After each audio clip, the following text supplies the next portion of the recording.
اگر مرد چھوٹی چھوٹی باتوں پر لڑنے لگے تو عورت کو سمجھ جانا چاہیے مرد اداس ہے اور اس سے پیار کی ضرورت ہے۔ عورت کی زبان وہ واحد چیز ہے جو اس کے سارے عیبوں کو چھپا لیتی ہے۔ بدگمانی کو اپنے اوپر غالب مت آنے دینا ورنہ دنیا میں تمہیں کوئی بھی ہمدرد نہیں ملے گا۔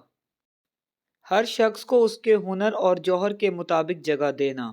جاہل لوگوں سے مت ملنا ورنہ وہ تجھے بھی جاہل بنا دیں گے۔ عبادت میں دل کی، مجلس میں زبان کی، غصے میں ہاتھ کی اور دسترخوان پر پیٹ کی حفاظت کرنا۔ حکمت اور دانائی مفلس کو بادشاہ بنا دیتی ہے، اس لیے دونوں کا دامن ہاتھ سے مت چھوڑنا۔ عورت کی عزت کو اگر داغ لگ جائے تو یہ داغ پوری زندگی کے لیے ناسور بن جاتا ہے۔ مصائب میں کبھی مت گھبرانا کیونکہ ستارے ہمیشہ اندھیرے میں ہی چمکتے ہیں۔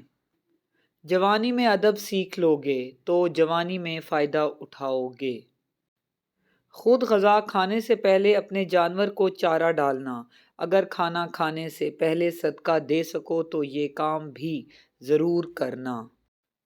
عورت کی سب سے بڑی عبادت اپنی عزت کی حفاظت کرنا ہے۔